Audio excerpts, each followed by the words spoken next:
ही होता है। तो अब यदि किसी के जीवन में हम कोई भी घटना देखें या किसी के जीवन में हम उसका पूरा जीवन देखें और एक घटना को सोचें कि इसका कारण क्या है, और हमें उसका कारण नहीं मिलता या नहीं दिखता।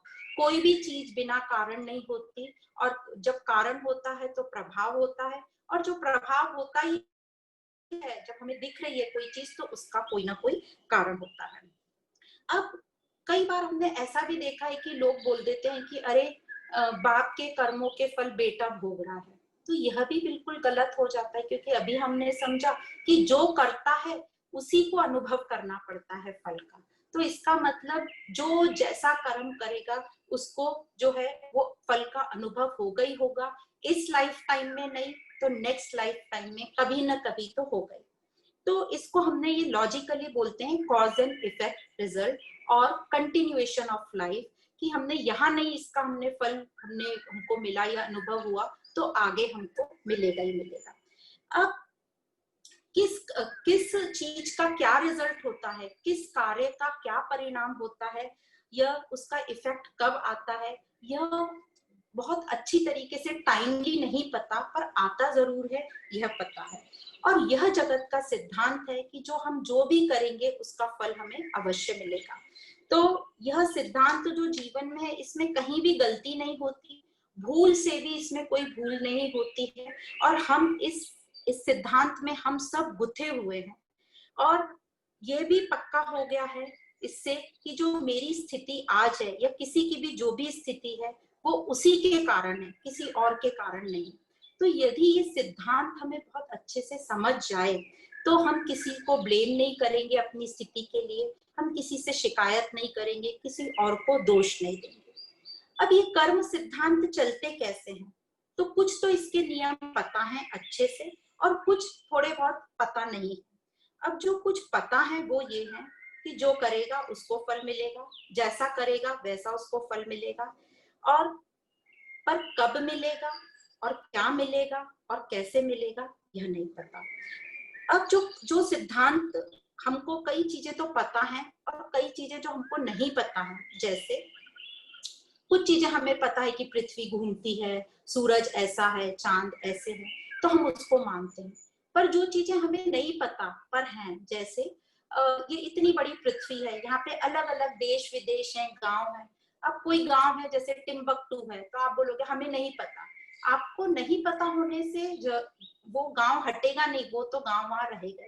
जैसे हम बोलते हैं कि भाड़ में जाए, भाड़ मतलब हमें पता नहीं क्या है, पर भाड़ एक जगह है जो है, आपको नहीं पता है इसका ये मतलब नहीं है कि वो नहीं एग्जिस्ट करती।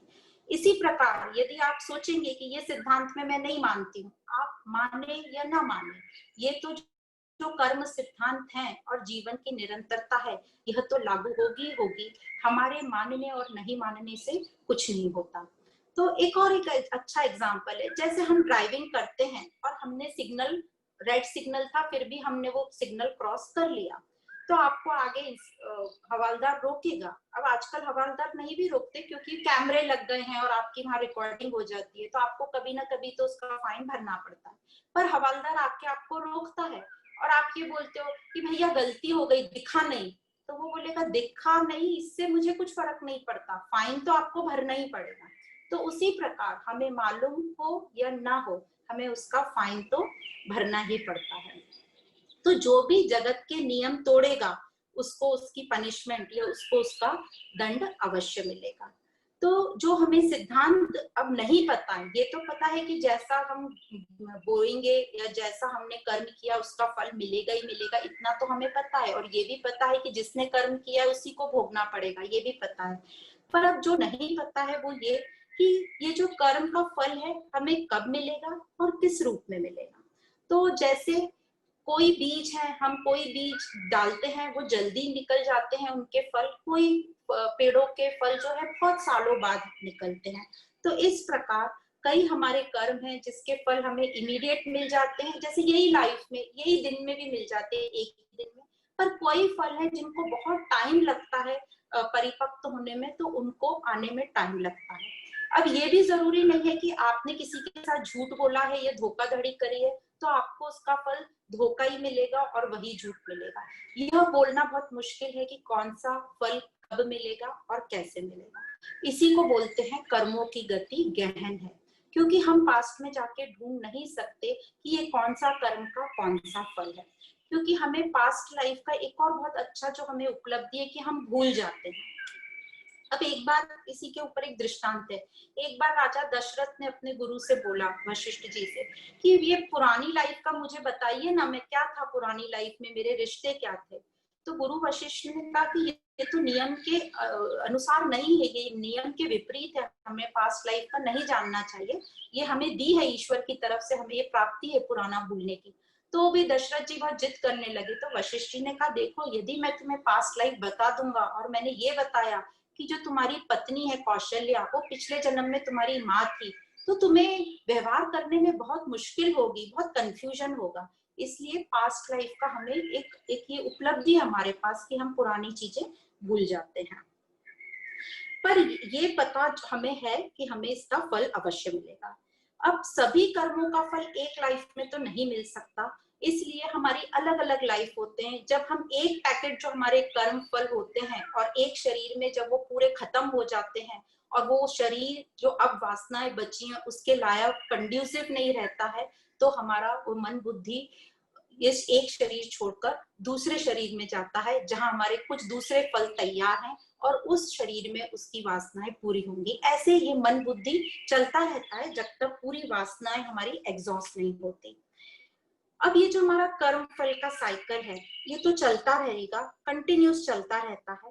पर कई लोगों को ये लगता है कि मुझे याद नहीं है, तो मैं उसका फल है तो क्यों भोगूं मैं, क्योंकि मुझे याद नहीं है।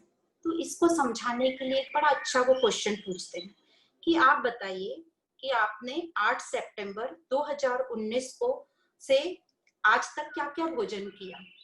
तो हमको किसी को भी कुछ याद नहीं है कि एक साल पहले हमने क्या खाया था और आज तक हम क्या खाते आ रहे हैं।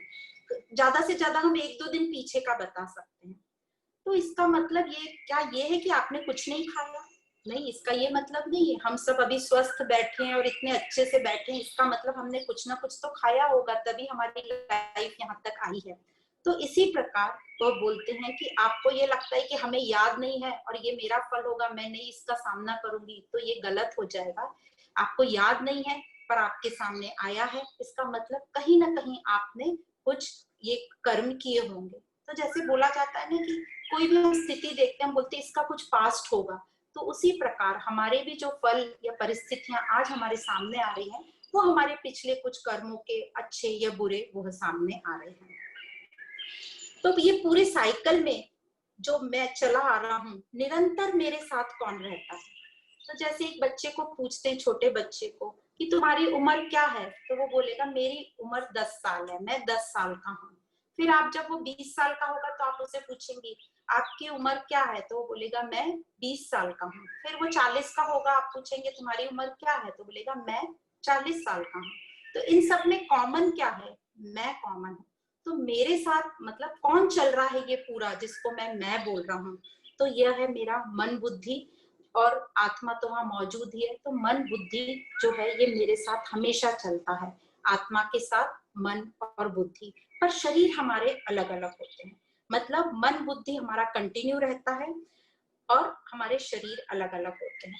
तो इसी हम कई बार देखते हैं छोटे बच्चों को, 4-5 आप छोटे बच्चों को देखेंगे तो उनमें से कुछ बच्चे देखेंगे पक्षी से डरते हैं, मोर से डरते हैं, और कुछ छिपकली से डरेंगे, कोई पानी से डरेगा। तो ये सब हमारा मन बुद्धि सबके अलग अलग है। यदि ये ट्रेवल नहीं करते, सब एक जैसे ही रहते, तो सबको एक ही चीज से डर लगना चाहिए। तो ये बताते हैं कि कैसे हमारे मन बुद्धि, क्योंकि वो अलग अलग अनुभव करके आ रहे हैं, अलग अलग उनकी जीवन की यात्रा है। इसलिए श्री कृष्ण कहते हैं अर्जुन से, ये सब रहेंगे ही, तू शोक मत कर, ये सब पहले भी थे और आगे भी रहेंगे। हम सभी को जीवन में सबको सबसे जो बड़ा भय होता है वो मृत्यु का होता है, हमारी मृत्यु या फिर हमारे नियर डियर प्रियजनों की मृत्यु। तो अर्जुन को भी सेम ये मृत्यु का ही भय था अपने प्रियजनों की।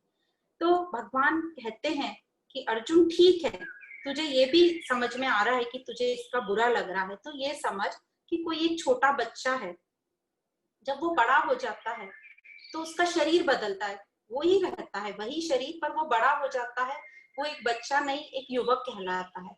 फिर वही बच्चा और बड़ा हो जाता है और वही एक ओल्ड एज शरीर धारण करता है। तो जब हम एक लाइफ में हमारे शरीर इतने बदलते हैं, बच्चे से यंग हुआ और फिर उसके बाद बूढ़ा हुआ, तब तुम्हें शौक क्यों नहीं होता है कि मेरा शरीर बदल गया? तो जब ये पूरा शरीर ही बदलता है, हमारी मन बुद्धि शिफ्ट होती है, तो ये शौक क्यों होता है हमें? पर अर्जुन को अभी भी नहीं अच्छा लगा, ये बात भी उसे डाइजेस्ट नहीं हुई। तो अर्जुन, तो कृष्ण कहते हैं, अर्जुन चलो ये सब भी छोड़ो, ये जो कुछ भी तुम्हें दिख रहा है, युद्ध दिख रहा है, गुरुजन दिख रहे हैं, भाई बंधु दिख रहे हैं, मामा दिख रहे हैं, सेनाएं दिख रहे हैं, इतना तो तुम्हें समझ में आता है कि ये सब टेम्पररी है, ये सब की सब एक दिन जाने वाले, मतलब सबका जन्म हुआ है तो मृत्यु तो होगी होगी, यह तो तुम्हें पक्का है। तो अर्जुन को समझ में आता, हाँ यह तो पक्का है कि हम आए हैं तो हमारी मृत्यु होगी, और हमें भी पता है कि ये सब टेम्पररी है, पर हम इस बात पर ध्यान ही नहीं देते। और हम ध्यान कब देते हैं? जब कोई चला जाता है या हमारी बॉडी में कुछ ना कुछ प्रॉब्लम आता है, तब हम दुखी होते हैं। और यदि इस टेम्पररीनेस को, मतलब इस परिवर्तनशील शरीर को हम समझ लें और हम अच्छी अवस्था में समझ लें, मतलब सुख के टाइम हम समझ लें, तो फिर हमें दुख नहीं होगा। दुख को मतलब यहाँ शोक बोल रहे हैं, शोक नहीं होगा, लंबे टाइम तक दुख नहीं होगा। तो जो संत कबीर दास जी बोलते हैं, दुख में सुमिरन सब करे, सुख में करे ना कोई, जो सुख में सुमिरन करे उसे दुख काय को होए। तो वो यही कहना चाह रहे हैं कि जब हमारी कंडीशन अच्छी है, तब हम ये ज्ञान लेके समझ लें कि ये सब टेम्पररी है, परिवर्तनशील है, और ये सब एक ना एक दिन जाएंगे। पर हमारी ये धारणा रहती है कि सुख तो बना ही रहे और दुख चला जाए, पर यह तो ड्युअलिटी का, द्वैत का संसार है, हर चीज पेयरिंग में है, जैसे सुख दुख, लाभ हानि, सर्दी गर्मी, निंदा प्रशंसा, है ना, ये सब तो द्वैत में है, ड्युअलिटी में। द्वैत मतलब दो में है। तो हमारा जो है रोल अभी क्या है कि हम ज्ञान से इस द्वैत को समझें और द्वैत से ऊपर उठ के अद्वैत में आ जाएं। इसलिए इस वेदांत को अद्वैत बोलते हैं, मतलब वननेस में आ जाएं, ये ड्युअलिटी से, ये द्वैत से उठकर। तो यदि मुझे दुख में नहीं रहना है, तो मुझे ये ज्ञान लेना होगा और ये टेम्पररीनेस को समझना होगा। जब ये मुझे बात बहुत अच्छे से समझ जाएगी कि ये सब टेम्पररी है, ये सब परिवर्तनशील है, तो मुझे दोनों में, दुख सुख, जो भी ड्युअलिटी है, रात दिन दुख सुख निंदा स्तुति, इसमें मुझे बैलेंस, मतलब संयम में रहना आ जाएगा। संयम में मतलब बैलेंस में रखूंगा। और इसको बहुत अच्छे एग्जाम्पल से समझाते हैं बैलेंस में क्यों रहना जरूरी है। तो अध्यात्म में इसको एग्जाम्पल देते हैं पेंडुलम का। जो घड़ी में एक पेंडुलम रहता है जो ऐसे हिलता है, तो यदि वो इस तरफ ज्यादा गया सुख में, तो जब दुख होगा तो वो यहाँ से वहां तक पूरी दूरी क्रॉस करेगा। तो जितना ऊपर हर्षित होगे आप, उछलोगे, उतना नीचे आपको गिरना पड़ेगा। तो इस तरीके से श्री कृष्ण अर्जुन को बोल रहे हैं, तू संयम रख,